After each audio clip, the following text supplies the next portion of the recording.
It's the 28th of June 2024, and I'm just going to show you where I'm at with my solar cooking, solar tracking experiment.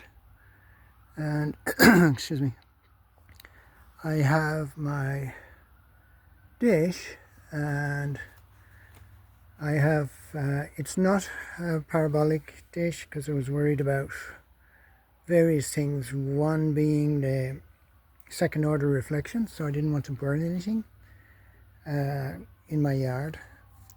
And second order reflection is where a reflection,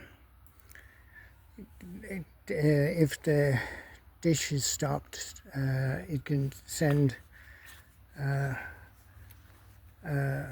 point of concentrated light 8 or 10 meters away, totally by accident, and burn stuff down. Anyway, I just checked the water in the pot here. It's 122. The water is just over 90 degrees.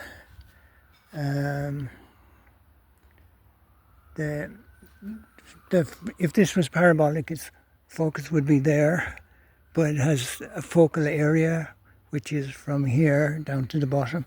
And what I'm hoping is that some of the light bounces here and up. It's on equatorial mount, and I think this is a relatively good setup I have. If you can imagine this on the ground, it would be wider, and instead of putting your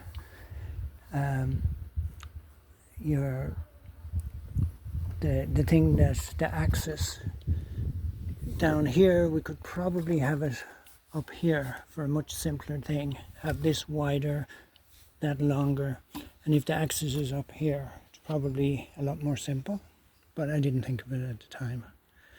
And this axis, I keep meaning to, so what I'm going to do is I'm going to put a pipe down through it, and I'm going to use this for, I'm going to do a solar dryer. And one pipe will pump air up through it, and then another pipe will take the warm air out. So for a solar dryer, I have to exchange the pot for something else with lots of surface area, and I'm not sure exactly what. And I'm going to have to put whatever it is in a turkey bag or something like that, and then be pumping lots of air through it and to do my drying. It's been a really rubbish summer so far, and today was supposed to be cloudy, but turned out like this, which is good. So this works air pressure slowly over the course of the day, pushes water down. There's water up to about here in this, slowly pushes it down up through the pipe and in here. And this raises a float in here, and when it raises enough, it opens this rubber valve, and it lets air in here, and the air pushes water in here, and it raises this float. And the float, there's strings attached to the float, both sides, and it drags this, rotates this around based on what this needs. And it's actually working pretty well. If this is kind of straight down, it's about right. And I set this up, I don't know, 4 hours ago, and this is pointing straight at the sun because the dot is underneath it. It's called the, I've forgotten what it's called, the declination angle. And when you're on equatorial mount, it's really simple. You just set up the declination angle for your week or bi-weekly period, and then just set it to rotate. So I do everything with this, with floats, but there's no reason you couldn't have the air. You couldn't have the air thing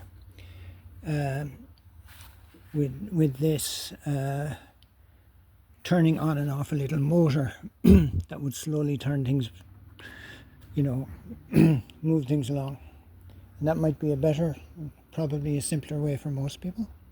And having equatorial mount is very, very simple once you get it done, because you're doing single axis tracking for the most part, and single axis tracking uses a lot less energy, lots less parts, and you don't need actuators. You just need one little motor to do it. So I think it's the way to go, but most people don't try it, because I think I'm not sure why, but it's so simple. Once you set it up, pointing at the North Star, then it's runs itself. Thank you very much. Bye bye.